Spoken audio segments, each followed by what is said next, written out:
Benvenuti da Zio Mike alla Battle at Castello, Game of Skate.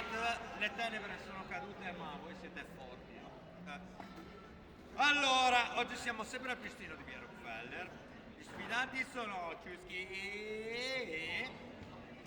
e Chiboy. Le regole. Ogni trick proposto deve essere ripetuto dallo sfidante che per ogni sbaglio prende una lettera. L'ultima lettera ha 2 tentativi. Non valgono grab, boneless, no compli, neanche 50-50 sulla palla. I punti sono assegnati dai nostri giudici arbitri, che sono in giro ma dopo arrivano. Ragazzi, che il nostro Signore Gesù Cristo e suo papà in Dio abbia pietà di voi. Fate carta, forbice e sasso e vediamo chi comincia.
E anche in mezzo a queste tenebre abbiamo finito e il vincitore è Chusky!